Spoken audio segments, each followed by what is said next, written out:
Thank you so much. After this opening session, I'd like to have a quiet word with whoever scheduled me after Caroline. That would be outside. If we can just have a quiet moment, that would be great. Thank you.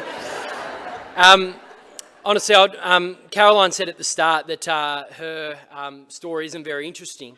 Absolutely how wrong you are, I'm sorry to say, but profoundly impactful, and I hope you continue finding the courage to share that and on a wider scale, because I know that we're all moved by that. And as I said, I'm very ungrateful that I had to come up after you and share my insights today. A common theme up on the stage today is definitely nerves. I have done a lot of public speaking over the last 8 or 9 years, and I always get nervous, and I always say that the main reason I get nervous is because I care. And I've always said that the day I stand up in front of an audience to share my story and I'm not nervous is the day that I'll put the mic in the rack and never ever do it again. But at the end of the day today, being in front of my peers, around 280 of them, and I think you mentioned at the start, the largest gathering of people with a lived experience ever in Australia is massive. So I'm certainly feeling the nerves as well, and my heart is beating out of my chest as well. Can I start by acknowledging first just that, the lived experience in the room, and take time to recognise that being in a room with so many amazingly brave people is an absolute honour, and that having the opportunity to speak and be involved in such an important event is something that I will not and never ever take for granted, so I'm very grateful for that. It is a pleasure to have been asked by Bron, who I'm certainly sending my well wishes to today and moving forward, to be part of today's opening plenary. And again, thank you to Emily and Carolina for also sharing your reflections and stories with us at the start. Today I want to use my short amount of time up here to highlight the importance of how those with a lived experience should always continue finding ways to remain sustainable in the roller coaster that is suicide prevention. I myself have a lived experience. My best friend and my younger brother took his life just on 10 years ago. A life-changing experience that I know will always haunt me, and the pain will always certainly never ever leave me. But as a person who now found a mental health organisation and travels the country sharing my story to help change the way others view mental health, I have fortunately found ways to use that pain that I established 10 years ago to drive me. I have found ways to let it motivate me, to inspire me, and to most importantly be a beacon of hope to others who may have or be going through a similar experience. I truly believe that our lived experience voices are needed if we are to continue making any sort of serious change across our country. But I also know that this work is tough. It's challenging, and at times it can be a very, very heavy burden. What I have learned is that the variety of lived experience that is present within advocates, services, groups, committees, and organisations in the space of mental health awareness and suicide prevention is vital for accessibility and meeting community needs. We add a layer of understanding to suicide that an expert who doesn't have a lived experience will never be able to fully appreciate. The challenge, however, in my opinion, is finding the ways to remain sustainable in the space when you do have that lived experience, because we all know it is not always easy to do. And so today I want to talk about not only the importance of lived experience being a key part of the services and support that is offered across the country, but also touch on the importance of why I believe that all of us working and volunteering in this space can benefit from understanding our true motivation as to why we do what we do. Some years ago, I lost my way. The grief that I was sharing in rooms full of audiences all of a sudden became pretty hard to bear. I was lost, I was scared, and I was worried that the organisation and the change that I was making was falling apart right in front of my own eyes. I was in communities across various states across our country preaching self-care and for people to ask for help when they needed it. But all whilst doing that, I was neglecting myself, my own well-being, and I was slowly but surely unravelling as I continued to ignore the signs that I was burning myself out. As I navigated a way back and finally took some time for myself, it was in that moment of vulnerability when I was asked a question that I'd never ever been asked before. Mitch, what is the real reason that you get out of bed and challenge yourself each day to be a mental health advocate and a suicide prevention advocate also? Now, I am not often lost for words, but in that moment I was, because I realised I didn't really understand the importance of what I was lacking at that time in my life. And so then began the heavy lifting to discover my why. Because to remain in this space and to continue breaking down the barriers for others I knew I needed to become really clear of my ongoing motivation. So nowadays, before I begin every presentation, I share with my audience my why. A reminder to the audience to be kind to me as I embark on reliving a traumatic experience, but for me, an injection of courage before I open my mouth and go back to the moments that changed my life forever. My why, firstly, is my mum and dad and the pain that they will always walk with. And the sad reality that their life will never ever be the same. Every time I think of my parents, it saddens me, Exhibit A. But it quickly becomes a reminder that I have the opportunity to be part of the prevention for other parents who may experience this pain and suffering by standing in front of them and sharing with them my story. Here's where I might get more emotional. I also mentioned my two young children, Maya and Isaac. I will note that Isaac's 7 months, and I watched him being born from a San Diego hotel 7 months ago, so that's a story for another day. We got off to a wonderful start. Who obviously, along with my wife, means so much to me. The world we live in continues to bring so many challenges and barriers, particularly for young people. Working out who we are as a young person, what career path we want to go down, the pressures from our peers and our parents to make something of ourselves, bullying, choosing the right people to surround ourselves with. It is not easy for a young person to navigate life. So if I can continue paving a kinder and more understanding world for them, their friends, their cousins, and that next generation coming through, that gives me the strength to relive my pain each time. In my life now, when I feel challenged, low, sad, afraid, or when I doubt myself, I think of my why.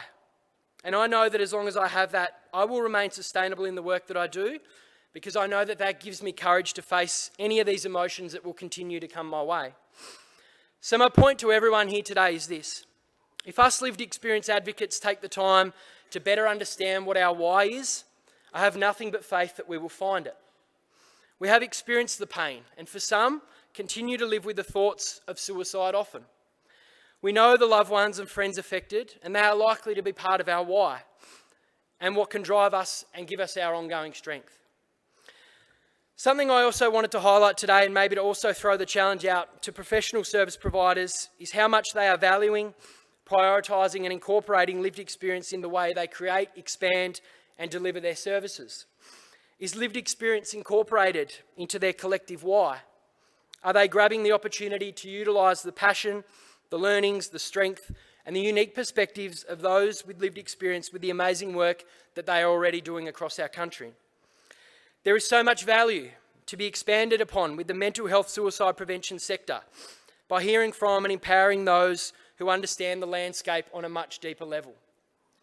There are so many touch points throughout the service delivery models that lived experience could play an impactful role within, and also develop new models or variation to meet the communities and challenging ongoing needs. I believe bringing lived experience to more of the deliberations about service delivery will assist in making services more sustainable in continuing to deliver the important work that they do. Nationally, there is growing encouragement, as we've heard today, to incorporate the power of lived experience into their work. And if you're asking me why that is because we are strong. We are courageous, we are brave, and we believe more change can be done. So let's all be part of the continued movement, advocating for lived experience representatives to have a seat at the table, being part of the decisions and to pioneer our way forward to support our communities when it comes to mental health and suicide prevention. I ask you today and over the next 2 days to find your why, continue to be brave, and have a wonderful couple of days. Thank you so much.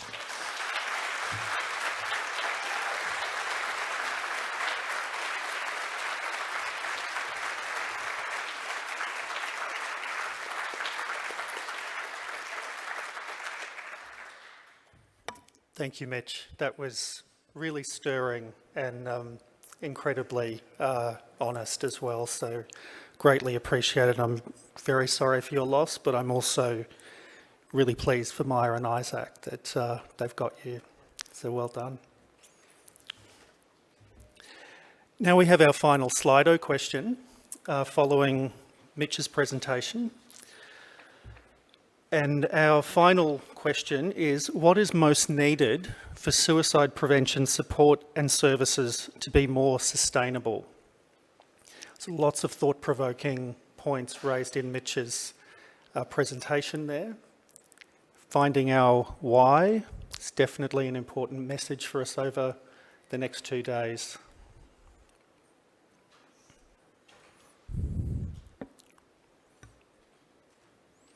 So what is most needed for suicide prevention support and services to be more sustainable?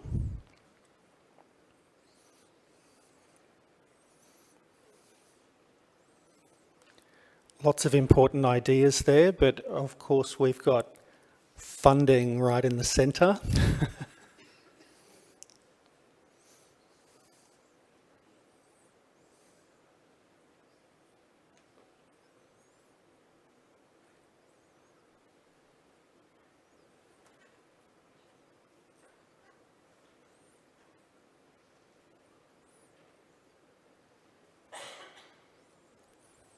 Some really important points there about both our sustainability as a sector and a movement, but also our individual sustainability doing this work.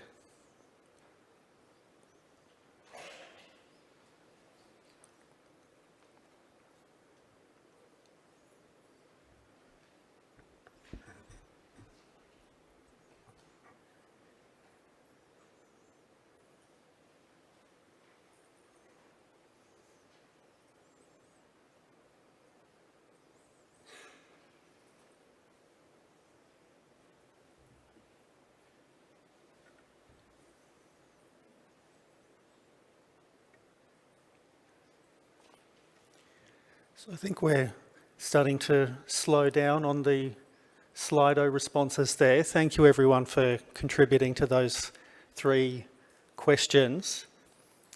And I think you'll all agree that's been a riveting start to the Lived Experience Summit. So thank you so much, Emily, Caroline and Mitch, for those lived experience presentations.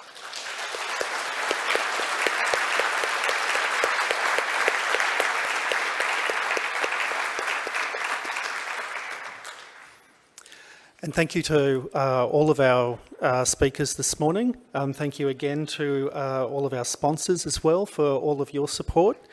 We're actually running a few minutes early, which I know Nicola is going to be so pleased about.